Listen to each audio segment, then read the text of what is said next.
ये तो किसी किसी चुड़ैल या पिशाचिनी के हाथ का निशान है। जैसे ही देवराज ने कहा, वहां मौजूद सभी लोग अपनी जगह से पीछे की तरफ हट गए। सबके चेहरे पर खौफ ने अपनी जगह बना ली थी। उन लोगों में बातें होने लगी। एक ने कहा, पिशाचिनी के हाथ का निशान? मतलब हमारी रानी सा को पिशाचिनी ने मारा? तभी एक औरत बोली, लेकिन पिशाचिनी तो वो तो रत्नागिरी के जंगल में रहती है। गांव में आकर तो उसने कभी किसी को मारा ही नहीं। सुना है पिछले बरस रत्नागिरी की रानी गीतांजलि के भाई विक्रम को मार दिया था पिशाचिनी ने, लेकिन वो तो कत्ल भी जंगल में ही हुआ था, जंगल के बाहर नहीं। पीछे की तरफ खड़ी एक दूसरी औरत ने धीरे से कहा। तभी एक आदमी अपने माथे का पसीना पोंछते हुए रानी सुनैना की लाश को देखता है और वहां मौजूद लोगों से कहता है, रत्नागिरी की पिशाचिनी का सोनगिरी में आना और हमारी रानी सा की जान ले लेना, ये शुभ संकेत नहीं है। और असल सवाल तो यह है कि उस पिशाचिनी ने हमारी रानी सा को क्यों मारा? रानी सा से क्या ही उसकी दुश्मनी होगी? ये सवाल सुनते ही एक बूढ़ा आदमी आगे आया और बोला, इस सवाल का जवाब तो रत्नागिरी में ही मिलेगा। आखिर रानी सा भी तो रत्नागिरी की ही थी। दुख से भरे हुए देवराज ने उन सब लोगों की बातें सुनी और उन्हें ये समझते देर नहीं लगी कि वो पिशाचिनी जो भी है वो देवराज के करीबी लोगों को मारकर अपनी कोई दुश्मनी निकाल रही है। पहले विक्रम और आज सुनैना, ये इत्तेफाक नहीं है। इसके पीछे जरूर कोई राज है। देवराज ने मन ही मन खुद से कहा। वहां भीड़ में गीतांजलि की दासी कजरी भी थी।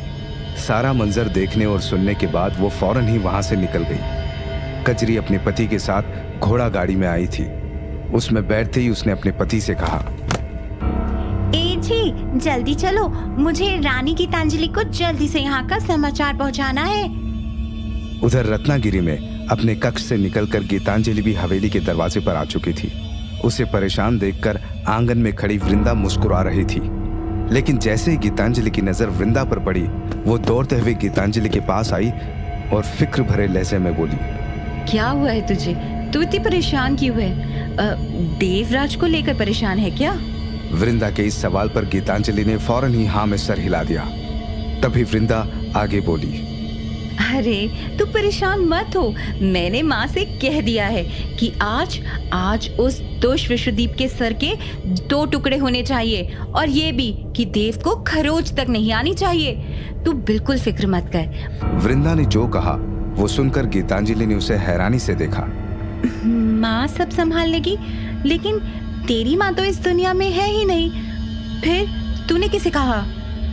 कि तभी वृंदा हड़बड़ाते हुए बोली, अरे वो माँ मतलब देवी माँ। मैंने देवी माँ से प्रार्थना करते हुए वो सब कहा था। अपनी माँ से मैं कैसे, वो तो मुझे जन्म देते ही, तुझे तो पता ही है। अच्छा मैं आती हूँ। ये कहते हुए वृंदा अपने कमरे की तरफ जाने लगी। जाते हुए एक नजर उसने गीतांजलि को देखा और मन ही मन खुद से कहा, आज तो बाल बच गई। गीतांजलि हवेली के दरवाजे से बाहर की तरफ देख रही थी कि तभी उसे एक घोड़ा गाड़ी आते दिखी। हवेली के दरवाजे पर आकर जैसे ही घोड़ा गाड़ी रुकी, कजरी तेजी से उतरी और दौड़कर गीतांजलि के पास आकर खड़ी हो गई। कजरी घबराई हुई थी। उसका चेहरा देखते ही गीतांजलि को किसी अनहोनी का एहसास हुआ। हाँ रानी साहब ठीक है, लेकिन क्या?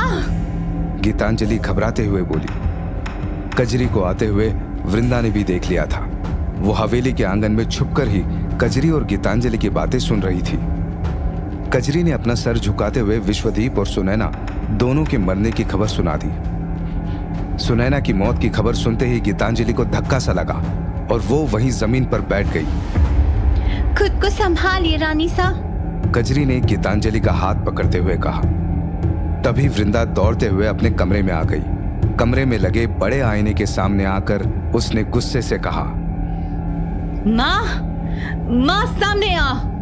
तभी बड़ा आईना 2 हिस्सों में खुल गया। आईने के पीछे से निकलकर पिशाचिनी कमरे में आ गई। अपनी माँ को सामने देखते ही वृंदा फिर से गुस्से में बोली, मैंने तुझसे कहा था कि विश्वदीप मरना चाहिए और सुनैना को कुछ नहीं करना, लेकिन तूने मेरी बात ही नहीं मानी ना। मार आई सुनैना को। तो क्या हुआ, तेरे रास्ते का कांटा ही थी वो। एक तो तेरा रास्ता साफ किया और तू मुझे ही सुना रही है। उधर जमीन पर बैठी गीतांजलि ने कचरी की तरफ देखा और धीरे से कहा, सुनैना ने छत से कूदकर अपनी जान दे दी। ये सुनते ही कजरी ने गीतांजलि को पूरा सच बताया। नहीं रानी सा, पिशाचनी ने ही मारा है। हमने खुद रानी सुनैना के मुंह से सुना। उन्होंने कहा था कि ये हमने नहीं किया, हमसे किसी ने कहा देवा का होना है तो कूद जाओ। हम कूद गए देवा। फिर कजरी ने आगे बताया, और फिर हवा का तेज झोंका आया और हम सब जैसे बेसुध से हो गए। लेकिन जैसे ही हमें अपनी सुध लगी, रानी सुनैना मर चुकी थी, लेकिन उनकी गर्दन पर पिशाचनी के हाथ का निशान था। उन्हें पिशाचनी ने ही मारा है। पिशाचिनी का नाम सुनते ही गीतांजलि की आंखें गुस्से से लाल हो गई।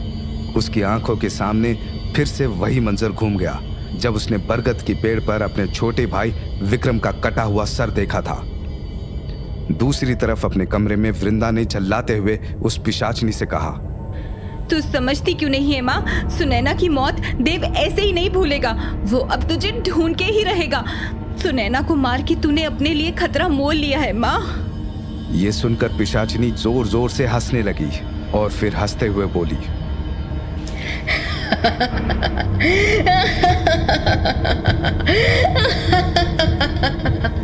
खतरा और मुझे, वो भी उस देव से। अरे उसे तो एक झटके में मार सकती हूँ मैं। क्या कहा तूने? देव को मारेगी तू? मेरे देव को मारेगी? वृंदा गुस्से में बोली। उसकी आंखों में अचानक ही मानो खून उतर आया था। वृंदा आगे बढ़ी और उसने अपनी मां यानी पिशाचिनी की गर्दन पकड़ ली और उसे हवा में उठा दिया। वृंदा का ये रूप और उसकी शक्ति देखकर पिशाचिनी ने उसे हैरानी से देखा और तभी वृंदा चीखते हुए आगे बोली, अगर देव को कुछ हुआ तो मैं तेरी जान ले लूंगी। सुना तूने?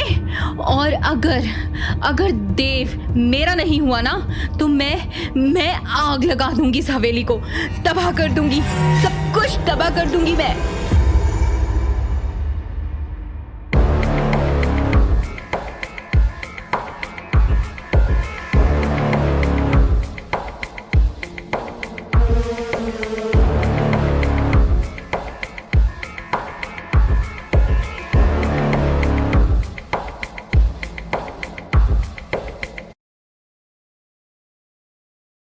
उससे पहले मैं तुझे मारूंगा, क्योंकि तूने उस रोज मुझे मरने दिया। मैं तड़पता रहा और तू उस विवेक के साथ वहां से भाग गया था। मैं जिंदा था देव, जिंदा था मैं। ये सुनते ही देव को धक्का सा लगा कि तभी सुदीप गुस्से में आगे बोला, लेकिन तू घबरा मत देव, मैं नहीं मारूंगा तुझे। जैसे मैं तड़पा था तू भी ऐसे ही तड़पेगा। मौत तेरे हिस्से आएगी देव, लेकिन टुकड़ों में।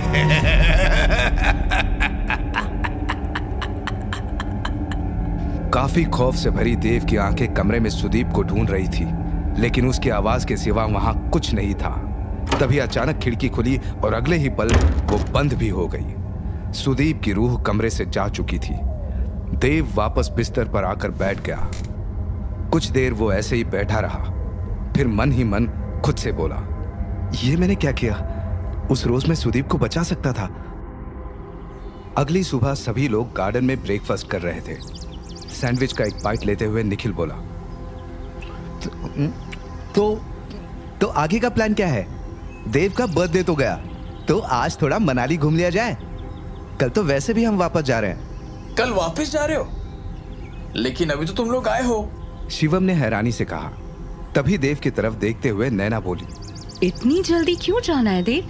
तुम्हारी तो अब जॉब भी नहीं है, कुछ दिन रुको ना यहीं। तुम एकदम से चले जाओगे तो शिवम को तो बहुत ही बुरा लगेगा, है ना शिवम? हाँ हाँ, और सिर्फ बुरा नहीं लगेगा, मैं तो नाराज हो जाऊंगा तुझसे देव अगर तू गया तो। शिवम ने कहा। देव ने एक नजर अंजलि की तरफ देखा। देव जानता था वो अब यहाँ रुकना नहीं चाहती। अंजलि को बस घर लौटना है। तुम रुक जाओ देव, मैं अकेले ही वापस चली जाऊंगी और मैं सोच रही हूँ कि आज ही चली जाऊं। अंजलि ने धीरे से कहा। यह सुनते ही नैना परेशान हो गई कि तभी उसके कानों में वृंदा की आवाज पड़ी। नैना, चाहे कुछ भी हो जाए, इसे आज जाने मत देना। अंजलि को रोको, कुछ भी करके इसे रोको, और तुमसे नहीं होगा तो शिवम को बोलो कि इसे रोके। तभी देव ने अंजलि से कहा, लेकिन तुम अकेली कैसे जाओगी? नहीं नहीं, मैं तुम्हें अकेले नहीं जाने दूंगा। अंजलि कुछ कहती इससे पहले ही नैना ने शिवम को इशारा किया कि वो कुछ बोले। कोई कहीं नहीं जा रहा, अभी कुछ दिन तुम लोग यही रहोगे, फिर नेक्स्ट वीक हमें रत्नागिरी भी जाना है देव। सुबह ही पापा का कॉल आया था, उन्होंने तुम्हें भी बुलाया है। रत्नागिरी का नाम सुनते ही देव हैरानी से बोला, रत्नागिरी जाना है? लेकिन भाई आप तो जानते हैं ना, मैं वहां नहीं जा सकता, मुझे नहीं जाना वहां। आप प्लीज बड़े पापा को बोल देना कि मैं नहीं आऊंगा। पापा ने बोला है तो तुझे साथ चलना ही होगा। लेकिन क्यों भाई, अचानक से ऐसा क्या हो गया कि मुझे वहां बुलाया जा रहा है? देव झल्लाते हुए बोला। पापा ने कहा कि कुछ पेपर्स पर तेरी साइन होनी है, तेरा आना जरूरी है। ये सुनते ही देव अपनी जगह से उठ गया और गुस्से में बोला, मैंने कहा ना मैं नहीं जाऊंगा वहां, आपको समझ में नहीं आ रहा है? इतना कहकर देव गार्डन से चला गया। अंजलि भी उसके पीछे गई। क्या हुआ देव, तुम इतने नाराज क्यों हो रहे हो? देव ने कोई जवाब नहीं दिया। गुस्से से उसका चेहरा लाल पड़ गया था। और तभी अंजलि ने फिर से पूछा, रत्नागिरी तो तुम्हारा गांव है ना देव, फिर वहाँ क्यों नहीं जाना तुम्हें? देव ने अंजलि की तरफ देखा और गुस्से में चीखते हुए बोला, वहां इंसान नहीं दरिंदे बसते हैं, दरिंदे। मेरे आंखों के सामने मेरे बाप को सूली पर चढ़ा दिया उस गांव ने। उस रत्नागिरी से और वहां के लोगों से नफरत है मुझे, नफरत है मुझे, नफरत।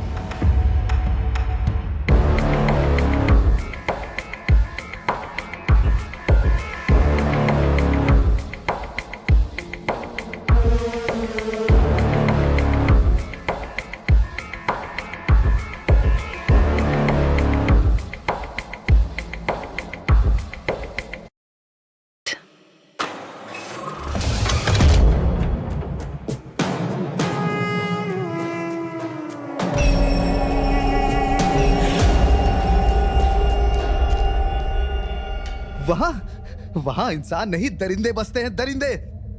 मेरे आंखों के सामने मेरे बाप को सूली पर चढ़ा दिया उस गांव ने। उस रत्नागिरी से और वहां के लोगों से नफरत है मुझे, नफरत है मुझे, नफरत। इतना कहकर देव अपने कमरे में चला गया। वो बहुत गुस्से में था, तो अंजलि ने ना उसे रोका और ना ही वो देव के पीछे गई। तभी निखिल वहां आ गया।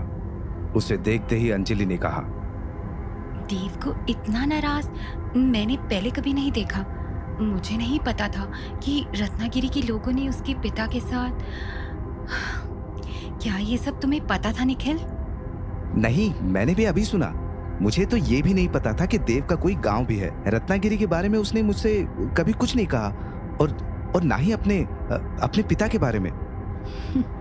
देव ऐसा ही है, वो अपना दुख बस अपने तक ही रखता है। तभी निखिल बोला, मुझे लगता है हमें इस वक्त देव को अकेला नहीं छोड़ना चाहिए, हमें उसके साथ होना चाहिए।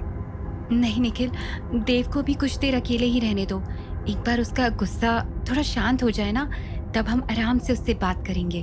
अंजलि ये कहकर निखिल के साथ वापस गार्डन की तरफ चली गई। दूसरी तरफ सीढ़ियों के नीचे बने स्टोर रूम में मौजूद मायावी शैंकी ने ये सब कुछ सुन लिया था।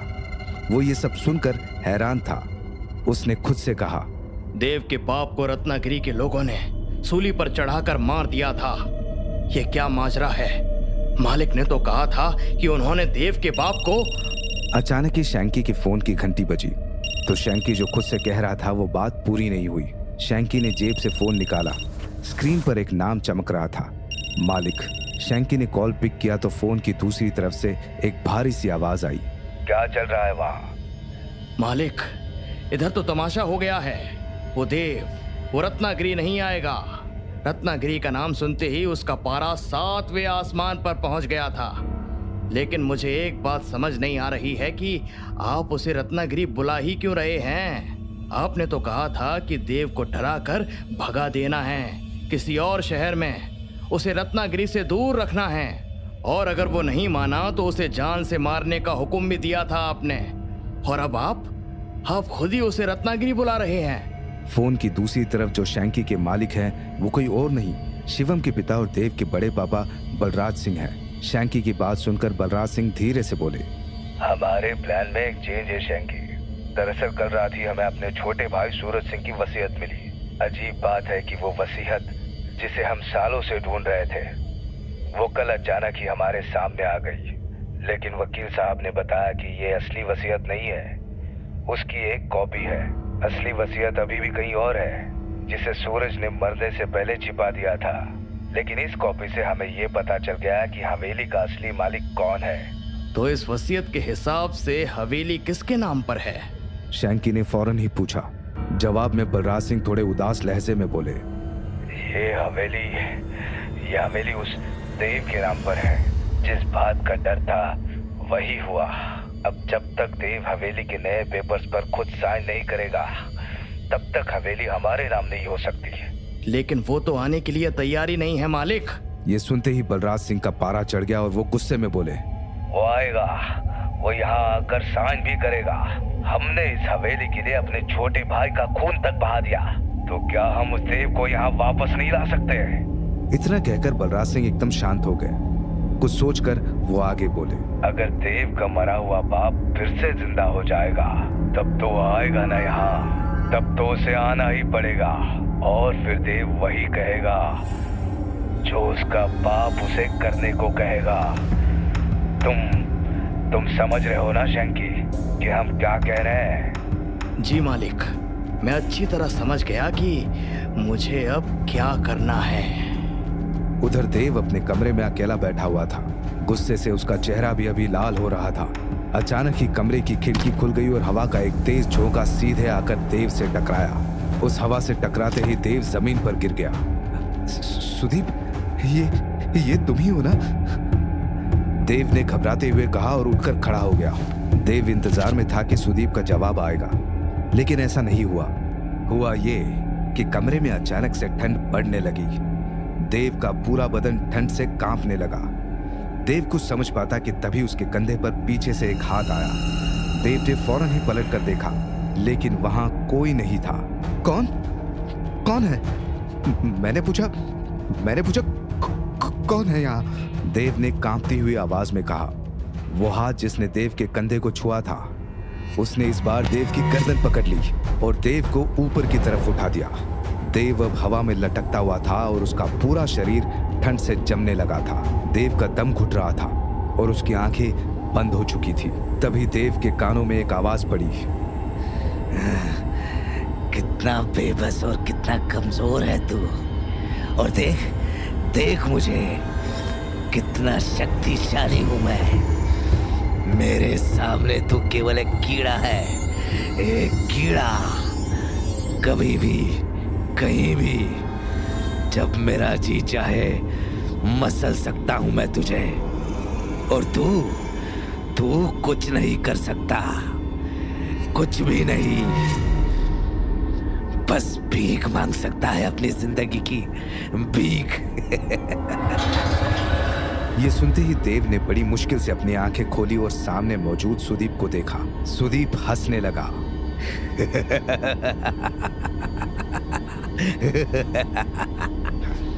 छोड़ दो मुझे सुदीप, छोड़ दो मुझे।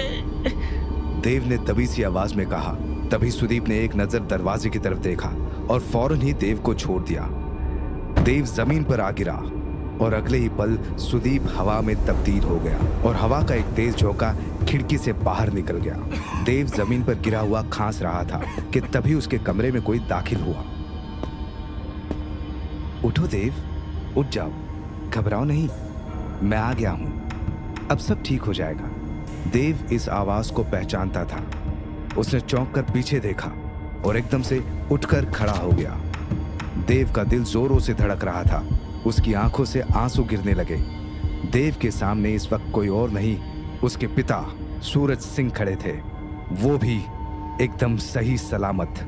अपने पिता को सामने देखकर देव भराए गले से बोला, बाबा, आप जिंदा हैं?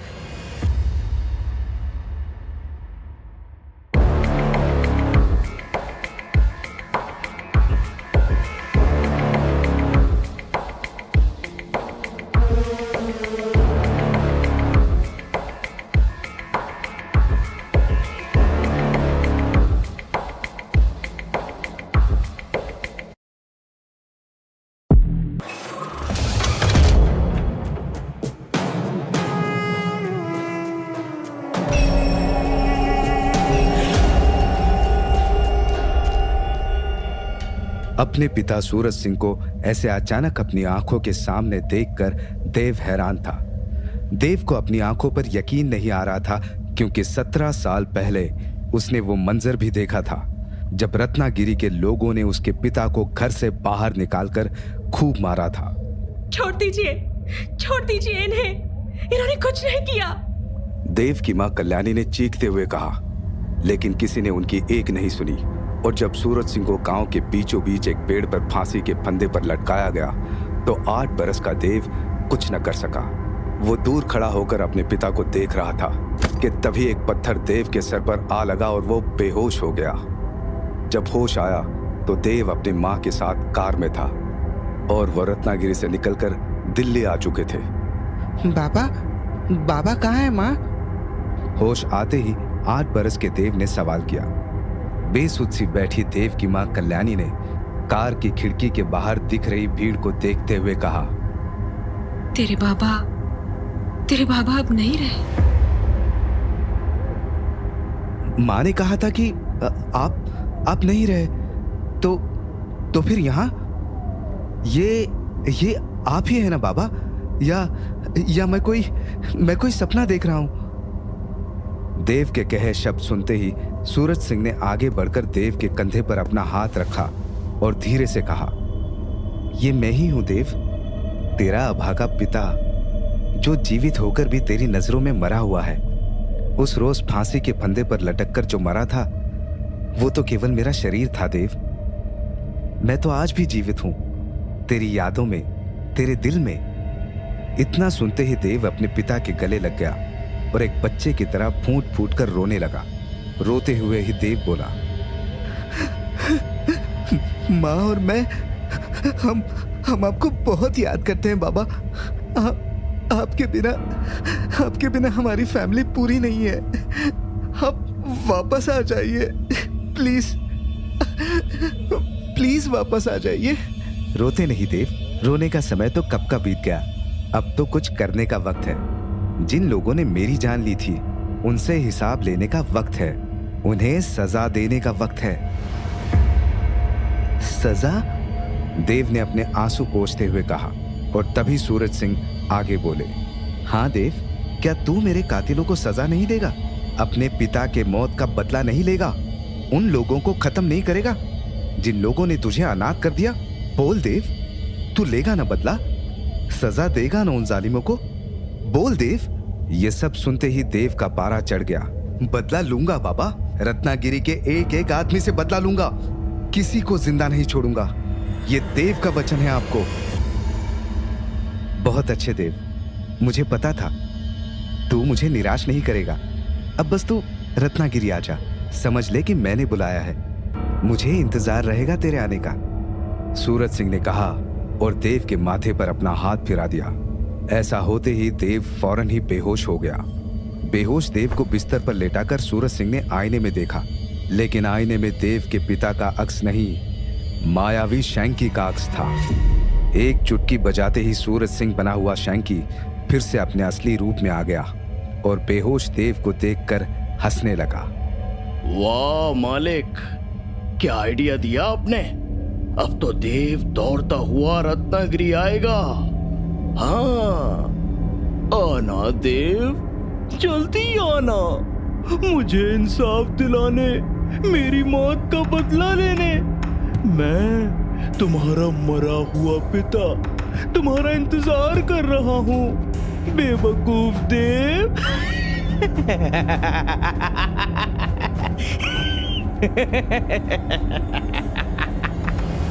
कुछ देर बाद देव को होश आ गया। उसने उठते ही कमरे में चारों तरफ देखा, लेकिन उसे उसके पिता कहीं नहीं दिखे।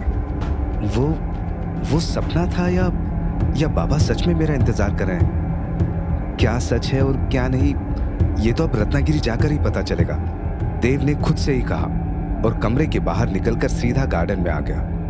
देव को देखते ही निखिल बोला, तू ठीक है ना देव?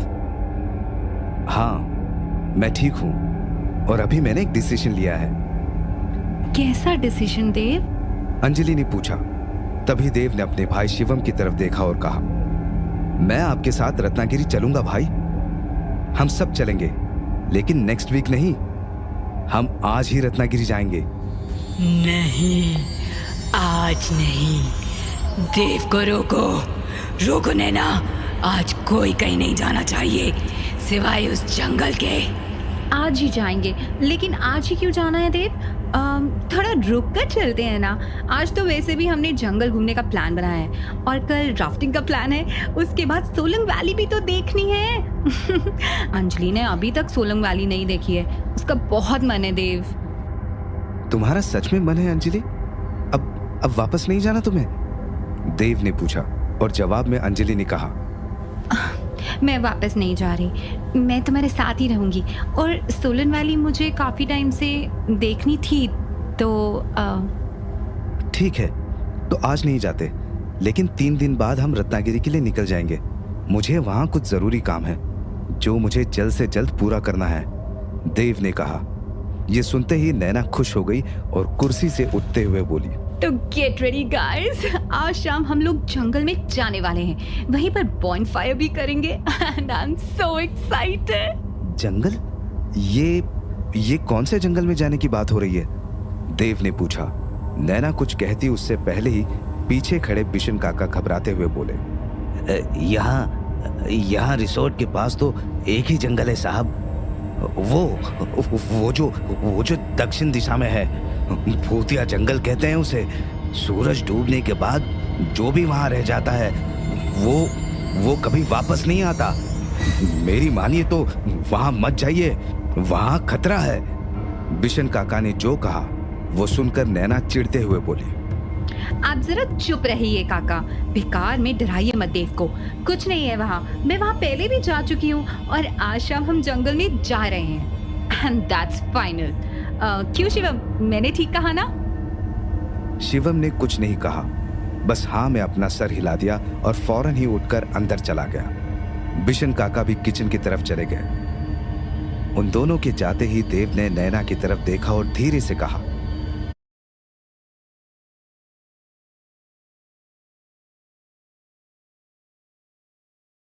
ठीक है नैना, अगर शिवम भाई भी यही चाहते हैं तो हम उस भूतिया जंगल में जाएंगे, लेकिन सूरज डूबने से पहले हम जंगल से बाहर आ जाएंगे।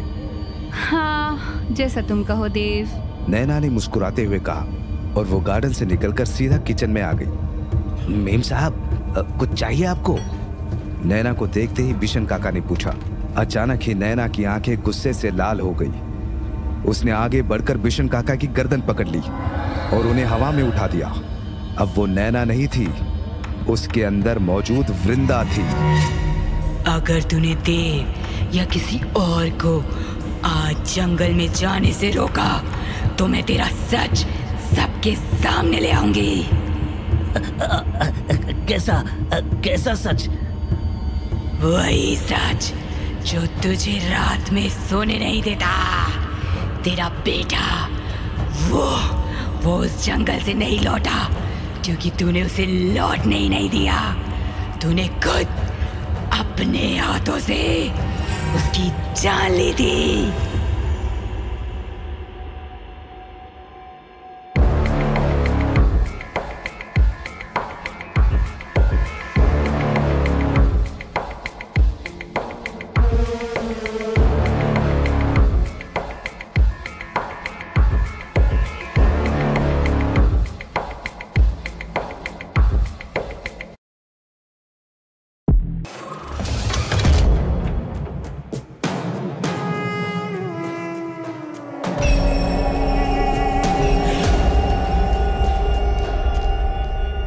हवा में लटके हुए बिशन काका ने जैसे ही सुना कि उन्होंने खुद अपने बेटे की जान ली थी, उनके चेहरे का रंग उड़ गया और आंखों में आंसू उतर गए। नैना के शरीर में मौजूद वृंदा ने उनके गर्दन छोड़ दी। बिशन काका ने खुद को संभाला और भर आए गले से बोले, वो मेरा बेटा नहीं था, वो एक हैवान था। मेरे आंखों के सामने उसने अपनी बीवी का कत्ल कर दिया था, बस इसीलिए कि वो उसे एक बच्चा नहीं दे पाई। वो पागल हो चुका था। मैंने उसकी जान नहीं ली थी, उसे मुक्ति दी थी। बिशन काका ने जो कहा वो सुनकर वृंदा कुछ नहीं बोली।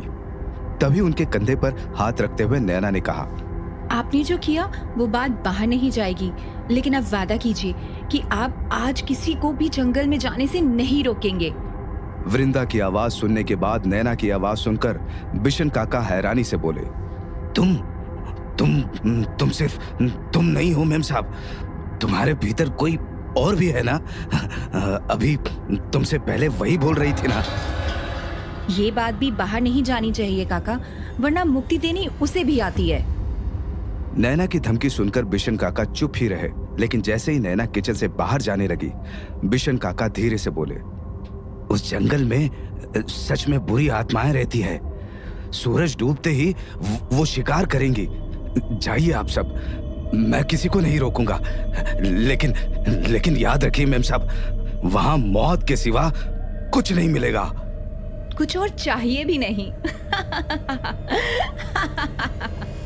कुछ देर बाद देव और बाकी सभी लोग उस भूतिया जंगल में जा चुके थे, सिवाय बिशन काका के। जंगल का केवल नाम भूतिया था, वैसे वो था तो बहुत सुंदर। कतार में लगे हुए गेंदे के पेड़, जगह जगह पर खिले हुए फूल, वहां अलग अलग रंग के पंछी भी थे, जिन्हें हैरानी से देखते हुए देव ने मन ही मन खुद से कहा, यह जंगल किसी आम जंगल के जैसा तो नहीं लग रहा, यहाँ कुछ तो अलग है। अरे वाह, वहां राइट साइड में नदी है, निखिल खुश होते हुए बोला और नदी की तरफ दौड़ पड़ा।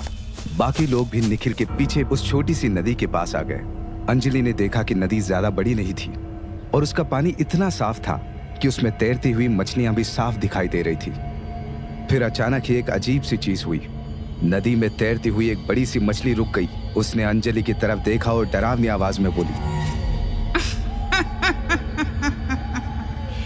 अंजलि, तेरा बुरा वक्त शुरू हो चुका है। अब कोई तुझे नहीं बचा सकता, कोई भी नहीं। उल्टी गिनती शुरू कर दे, वो आ रही है, तेरे पास आ रही है। कौन आ रही है? वही जिसे किसी को नहीं मिलना, जिससे डरते हैं सभी, उससे हर कोई दूर भागता है। हर कोई उसे जीत लेना चाहता है, लेकिन सब उससे हार ही जाते हैं। कोई और नहीं, मौत है, मौत। ये क्या बकवास है? अंजलि की आवाज तेज होते ही उस बड़ी सी मछली को भी गुस्सा आ गया। अचानक ही उसका साइज और ज्यादा बढ़ने लगा। अब वो मछली देखने में एक शार्क जैसी लग रही थी। वो अपनी डरावनी आवाज में एक बार और बोली, तेरी इतनी हिम्मत, तूने मुझसे ऊंची आवाज में बात की। इतना कहते ही उस मछली के लंबे लंबे हाथ निकल आए और दोनों हाथों से निकले लोहे के पंजे। अपने बड़े बड़े पंजों से उस मछली ने अंजलि पर हमला कर दिया। अंजलि जोर से चीखी, बचाओ! अंजलि की चीख सुनते ही देव उसके पास आ गया और घबराते हुए बोला, क्या हुआ? वहां कोई बड़ी मछली नहीं थी। अंजलि पर कोई हमला नहीं कर रहा था। तुम ठीक तो हो ना? हम वापस चलें? देव ने पूछा। अंजलि ने कुछ नहीं कहा। वो हैरानी से सामने बह रही उस नदी को देखते रह गई कि तभी नैना बोली, तुम्हें कोई भ्रम हुआ होगा। जंगल में अक्सर ऐसा हो जाता है, होता कुछ है और दिखता कुछ है। परेशान मत हो, हम सब है ना यहाँ। अगर तुम्हारा मन नहीं है तो हम वापस भी जा सकते हैं, देव ने कहा। तभी अंजलि ने देव की तरफ देखा और धीरे से कहा, नहीं, मैं ठीक हूँ देव, आगे चलते हैं। सभी लोग जंगल में आगे की तरफ जाने लगे। कुछ देर चलने के बाद वो सभी लोग जंगल के बीचों बीच आ चुके थे। एक जगह पर रुककर नैना ने कहा, ये जगह काफी अच्छी है, यहीं पर टेंट लगा लेते हैं। देव और नैना ने मिलकर टेंट सेट कर दिया। फिर नैना के कहने पर शिवम कुछ लकड़ियां लेने चला गया बॉनफायर के लिए। देव भी शिवम के साथ जाना चाहता था, लेकिन नैना ने शिवम को पहले ही इशारा कर दिया था कि वो अकेले ही जाएगा। शिवम ने चुपचाप नैना की बात मान ली, क्योंकि वो जानता था कि नैना के भीतर वृंदा है और उसने अगर वृंदा की बात नहीं मानी तो वो अटूट कसम टूट जाएगी और कसम के टूटते ही शिवम खुद ब खुद मर जाएगा। शिवम मरना नहीं चाहता था, वो जीना चाहता है एक पूरी जिंदगी नैना के साथ। अरे जल्दी आना भाई, देव ने कहा। शिवम ने मुड़कर देव की तरफ देखा और मुस्कुरा दिया। थोड़ी देर बाद अंजलि ने सबके लिए कॉफी बना दी और कॉफी पीते ही देव और निखिल बेहोश हो गए कि तभी नैना चीखते हुए बोली, तुम पागल हो गई हो क्या? अंजलि, ये क्या किया तुमने कॉफी में जहर मिलाया है क्या? तुम हम सबको मारना चाहती हो? शुक्र है मैंने अभी तक कॉफी नहीं पी। नहीं, मैंने कुछ नहीं किया, मैंने तो बस कॉफी। देव उठो देव। अंजलि ने घबराते हुए कहा। उसकी आंखों से आंसू गिरने लगे। तभी वृंदा की हंसी अंजलि के कानों में पड़ी। उसने मुड़कर देखा तो नैना हंस रही थी। अंजलि फौरन ही समझ गई कि वृंदा नैना के शरीर में है और ये सब उसी ने किया है। अंजलि गुस्से में बोली, तो ये सब तूने किया है? आखिर तू चाहती क्या है? वही जो तू चाहती है, देव। मुझे देव चाहिए, हमेशा के लिए चाहिए। लेकिन जब तक तू है तब तक ऐसा नहीं होगा। तो आज मैं तुझे खत्म कर दूंगी।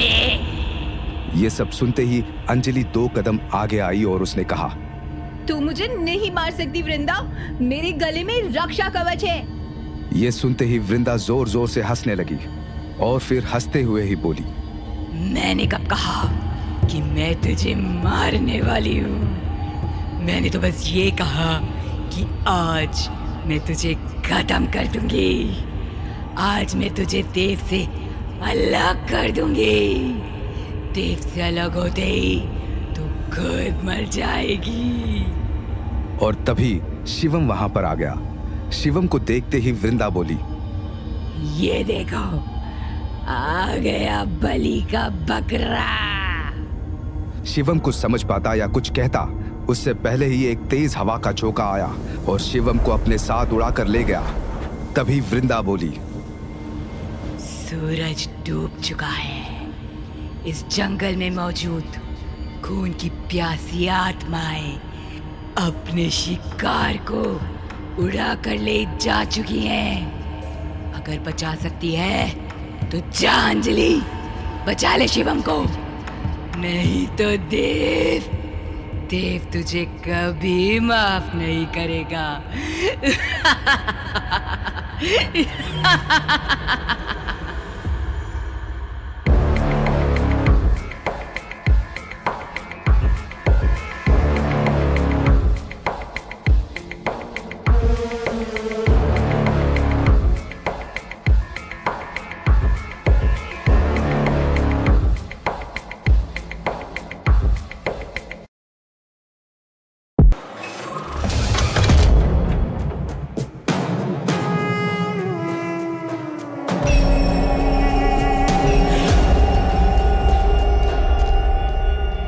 हवा का तेज झोंका शिवम को उड़ाकर जंगल की ओर अंदर ले गया था।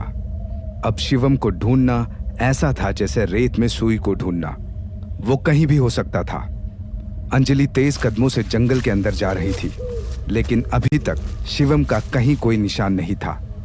शिवम भाई, कहाँ हैं आप? उधर टेंट के पास देव और निखिल अभी भी बेहोश पड़े हुए थे। नैना वहीं पर बैठी हुई थी और वृंदा वो नैना के ठीक सामने खड़ी थी। जैसा तुमने कहा मैंने वैसा ही किया। अब जाओ और मार दो शिवम को। अब इंतजार किस बात का है? मरने के लिए शिवम का सामना होना भी तो जरूरी है। मुझे नहीं पता कि इस वक्त वो जंगल में कहाँ है। ये सुनकर नैना हैरानी से वृंदा को देखती रही, फिर कुछ सोचते हुए धीरे से बोली, तो क्या इस जंगल में सच में बुरी आत्माएं रहती हैं? क्या शिवम को वो आत्माएं उठा कर ले गई है? हाँ, तुझे क्या लगा कि मैं अंजलि के साथ हंसी ठिठोली कर रही थी? ये जंगल सच में खून की प्यासी आत्माओं से भरा है और उन सब की एक रानी भी है। अब वही शिवम को मारेगी।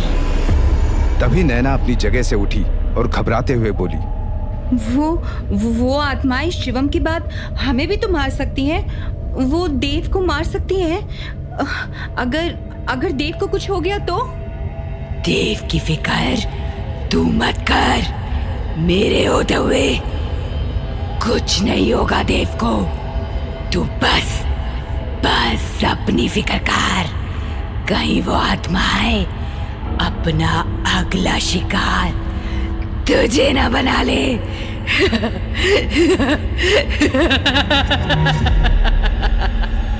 वृंदा ने कहा और जोर जोर से हंसने लगी। यह पहली बार था जब वृंदा की हंसी नैना को तीर के जैसे छुपी।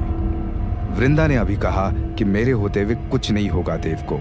यह सुनकर नैना को कुछ अजीब सा लगा, लेकिन वो समझ नहीं पाई कि वृंदा ने ऐसा क्यों कहा। लेकिन एक बात नैना अच्छी तरह से समझ चुकी थी कि वृंदा सिर्फ उसका इस्तेमाल कर रही है। अपने फायदे के लिए वो उसे भी मार सकती है। दूसरी तरफ जंगल के अंदर के हिस्से में अंजलि पागलों की तरह शिवम को ढूंढ रही थी। कुछ देर बाद अंजलि थक कर एक पेड़ के पास बैठ गई और परेशान होते हुए उसने मन ही मन कहा, इतने घने जंगल में मैं शिवम भाई को कहाँ ढूंढूं? अंधेरा भी इतनी तेज से बढ़ रहा है। मुझे कुछ समझ नहीं आ रहा। प्लीज कोई रास्ता दिखाओ भगवान। अगर शिवम भाई को कुछ हो गया तो देव बर्दाश्त नहीं कर पाएगा। वो शिवम भाई से बहुत प्यार करता है। वो पता नहीं क्या कर बैठेगा। अचानक ही अंजलि के कानों में एक भारी सी आवाज पड़ी। अरे जंगल में इंसान, वो भी जिंदा, तो जिंदा को मुर्दा कर देते हैं। नहीं, तुम ऐसा कुछ नहीं करोगे। अरे मैं मजाक कर रहा था, आप तो सीरियस हो जाते हैं। सेंस ऑफ ह्यूमर नाम की भी कोई चीज होती है। हाँ, देखा था तुम्हारा सेंस ऑफ ह्यूमर, उसी के चक्कर में मारे गए हम दोनों। ये सब सुनते ही अंजलि पेड़ के पास से उठ गई। उसने चारों तरफ देखा, लेकिन वहां कोई नहीं था। तभी अंजलि घबराते हुए बोली, कौन है यहाँ? अंजलि ने जैसे ही ये सवाल किया, दो भूत उसके सामने प्रकट हो गए। इनमें से एक बूढ़ा था और एक भूत अंजलि की उम्र का ही था। बूढ़े भूत की एक आंख नहीं थी। वो अंजलि के करीब आया और अपने भारी आवाज में बोला, यहाँ से चली जाओ लड़की, सूरज डूब चुका है। ये जगह अब इंसानों के लिए नहीं है। ये जंगल अब उसका है, पूरी तरह से उसका है। उसका? आप किसकी बात कर रहे हैं? अंजलि ने घबराते हुए पूछा। बूढ़ा भूत कुछ कहता, उससे पहले ही वहां खड़े दूसरे भूत ने कहा, ये बात कर रहे हैं जंगल की रानी की, उस चुड़ैल की जो इंसानों का खून पीती है। मंदाकिनी नाम है उसका। वो कभी एक इंसान थी, लेकिन अब वो केवल इंसानों के खून की प्यासी एक बुरी आत्मा है। उसी की वजह से हम जैसे शरीफ भूत भी बदनाम हैं। इससे पहले कि तुम्हारी इंसानी खुशबू उस तक पहुंचे, चली जाओ यहाँ से, चली जाओ, वरना कल सवेरे किसी को तुम्हारी लाश तक नहीं मिलेगी। जाओ बेटा, चली जाओ। ये सब सुनकर अंजलि की हार्ट बीट बढ़ गई। उसने बूढ़े भूत से हिम्मत करके पूछा, क्या आपने मेरे अलावा यहाँ किसी और इंसान को देखा है? वो मेरे भाई हैं। मैं उन्हीं को ढूंढते हुए यहाँ तक आई हूँ। हवा का एक तेज झोंका उन्हें उड़ाकर इस तरफ कहीं ले आया था। क्या हवा का एक तेज झोंका? बूढ़े भूत ने हैरानी से कहा और अपने साथी भूत की तरफ देखा। दूसरा भूत फौरन ही सारा माजरा समझ गया। उसने अंजलि की तरफ देखा और बोला, वो हवा का एक तेज झोंका नहीं था, वो एक माया थी। माया, मंदाकिनी की माया। वो इसी तरह अपने शिकार को पकड़ती है। तुम्हारा भाई इस वक्त कहीं और नहीं, मंदाकिनी की कैद में है। उसे तो अब कोई नहीं बचा सकता, लेकिन तुम खुद बचा सकती हो। अंजलि कुछ कहती उससे पहले ही किसी औरत की हंसी उसके कानों में पड़ी। उस हंसी को सुनते ही वहां मौजूद दोनों भूत गायब हो गए। उनके गायब होते ही अंजलि समझ गई कि ये हंसी किसी और की नहीं, मंदाकिनी की है। एक के बाद दूसरा शिकार।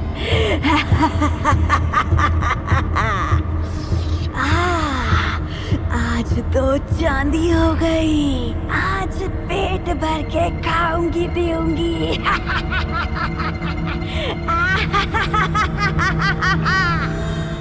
मंदाकिनी के कहे शब्द सुनते ही अंजलि ने हिम्मत करते हुए कहा, ये तुम ही हो ना मंदाकिनी? देखो, तुम चाहे तो मुझे अपने साथ ले जाओ, लेकिन शिवम भाई को छोड़ दो, उन्हें जाने दो। जाने दो? हाँ? अपने शिकार को जाने दो? मुझे पागल समझा है क्या? मैं इंसान नहीं हूँ जिसे तू मोल भाव कर रही है। मंदाकिनी हूँ मैं, मंदाकिनी। हाँ? इस जंगल की रानी हूँ मैं। सूरज डूबने के बाद यहाँ वही होता है जो मैं चाहती हूँ, और मैं यहाँ चाहती हूँ कि उस लड़के का खून पीने के बाद मैं तेरा लहू पीऊं। तो बोल लड़के, क्या अपनी मौत देखने के लिए तू तैयार है?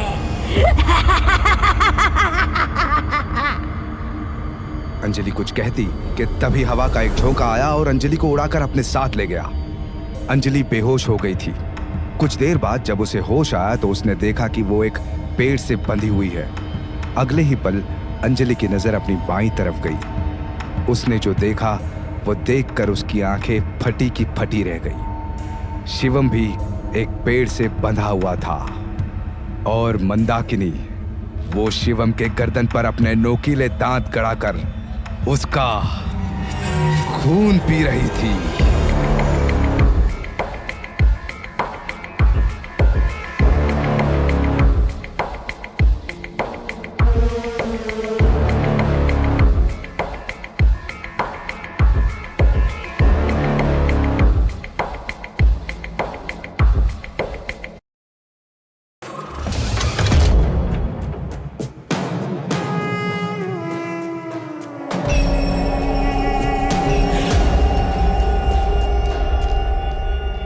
मंदाकिनी शिवम के गर्दन पर अपने नोकीले दांत गड़ाकर उसका खून पी रही थी। अंजलि ने जैसे ही ये मंजर देखा वो जोर से चीखी, नहीं! अंजलि की आंखों से आंसू गिरने लगे। वो भर आए गले से बोली, छोड़ दो शिवम भाई को, छोड़ दो मंदाकिनी, प्लीज छोड़ दो उन्हें। ये सुनते ही मंदाकिनी रुक गई। पेड़ से बंधा हुआ शिवम होश में था, लेकिन वो कुछ बोल नहीं पा रहा था। शिवम के होंठ हिल रहे थे, लेकिन गले से आवाज निकल नहीं रही थी। तभी मंदाकिनी ने एक छलांग लगाई और वो सीधे अंजलि के पास आ गई। अंजलि को घूरते हुए मंदाकिनी बोली, चल, मान ली तेरी बात, छोड़ दिया तेरे शिवम भाई को, लेकिन सिर्फ अभी के लिए, क्योंकि मुझे कोई टोके ये मुझे पसंद नहीं।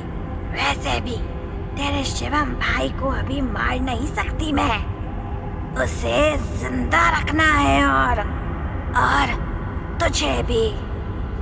अगर ऐसा नहीं होता तो अब तक तो तुम दोनों के शरीर का सारा रक्त खत्म हो चुका होता।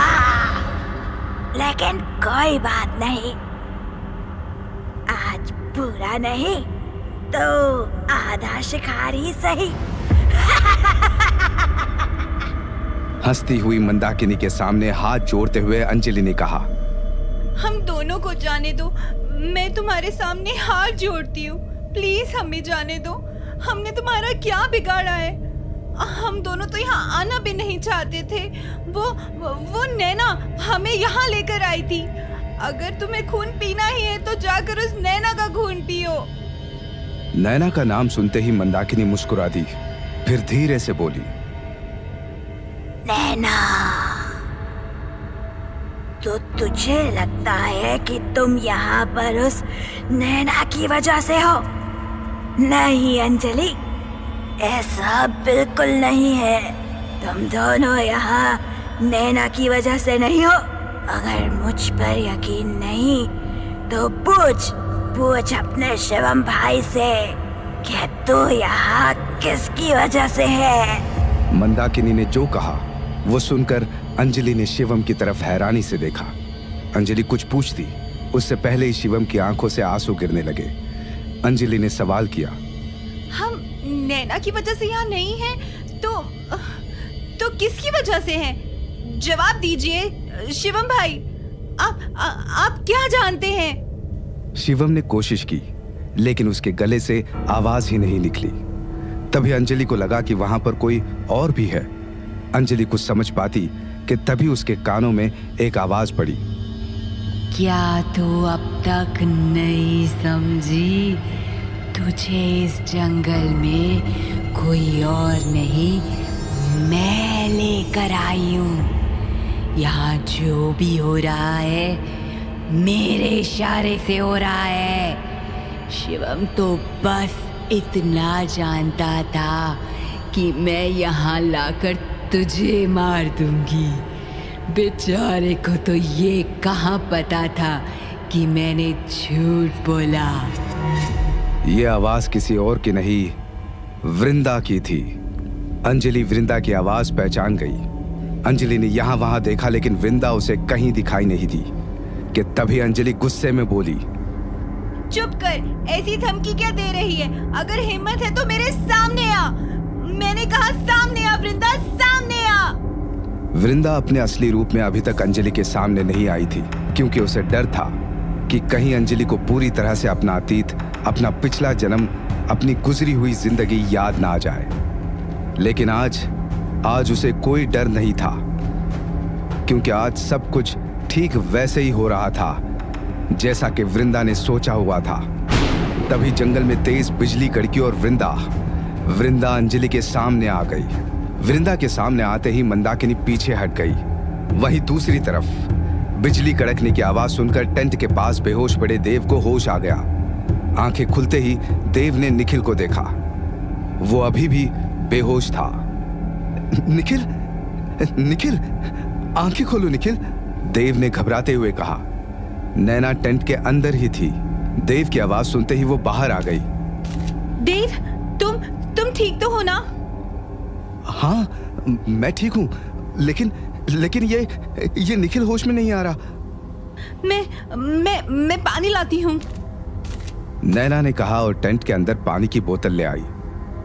देव ने निखिल के चेहरे पर पानी के छींटे मारे लेकिन कोई फायदा नहीं हुआ। फिर देव ने निखिल के मुंह पर पूरी की पूरी बोतल ही उंडेल दी। निखिल अचानक ही झटके से उठा और चीखते हुए बोला, मैं डूब रहा हूं। देव बचा ले मुझे। देव, कोई नहीं डूब रहा निखिल, आंखें खोलो अपनी। अरे जमीन पर है तू, देव ने कहा। निखिल ने आंखें खोली और राहत की सांस ली। तभी देव ने नैना से सवाल किया, शिवम भाई और अंजलि कहाँ हैं? और हम तो कॉफी पी रहे थे ना, फिर हम लोग बेहोश कैसे हो गए? जवाब में नैना ने झूठ बोलते हुए कहा, ये सब अंजलि ने किया है देव। वो पागल हो चुकी है। पता नहीं उसके दिमाग में क्या चल रहा है। उसने हम तीनों की कॉफी में बेहोशी की दवा मिला दी थी। बेहोश होने से पहले मैंने बस इतना देखा कि अंजलि ने शिवम पर हमला किया। वो शिवम को मारने की कोशिश कर रही थी। शिवम अपनी जान बचाकर जंगल के और अंदर भाग गया। अंजलि भी उसके पीछे चली गई। होश आने के बाद मैंने उन्हें बहुत ढूंढा देव, लेकिन पता नहीं इस वक्त वो जंगल में कौन से हिस्से में है। मुझे तो बहुत डर लग रहा है देव। अंजलि का मानसिक संतुलन ठीक नहीं है। वो कुछ भी कर सकती है। अगर उसने शिवम की जान ले ली तो। बस करो नैना, ये सब सच नहीं हो सकता। अंजलि भला शिवम को क्यों मारने की कोशिश करेगी? क्योंकि वो पागल है। तुम्हें सच नहीं दिखता, लेकिन ये सच है देव। वो पागल है, बिल्कुल अपनी माँ की तरह। नैना के कहे शब्दों ने देव का सीना छलनी कर दिया था। देव इस बार आगे कुछ नहीं बोला, नैना की तरफ देखा भी नहीं, पर देव ने बस इतना कहा, तुम यहीं रुकना, मैं और निखिल शिवम भाई को ढूंढने जा रहे हैं। मैं भी साथ चलूंगी देव। नैना ने फौरन ही कहा। देव बिना कुछ कहे जंगल के भीतर जाने वाले रास्ते की तरफ बढ़ने लगा। उधर पेड़ से बंधी हुई अंजलि गौर से वृंदा को देख रही थी। वृंदा ने काले रंग का लिबास पहना हुआ था, उसकी आंखें लाल थी और उसका चेहरा जला हुआ था। तभी अचानक ही अंजलि को अपने पास्ट की एक झलक दिखी। रत्नागिरी की हवेली में सभी लोग सोए हुए थे। गीतांजलि के कमरे में आहट सी हुई तो उसकी आंख खुल गई। आंख खुलते ही गीतांजलि ने जो देखा वो देखकर उसकी सांसें ही अटक गई। कमरे में वृंदा थी। उसके एक हाथ में देवराज और गीतांजलि का 3 महीने का बेटा अभय था और उसके दूसरे हाथ में था एक चमकता हुआ खंजर। खंजर पर नजर पड़ते ही गीतांजलि जोर से चीखी, वृंदा नहीं।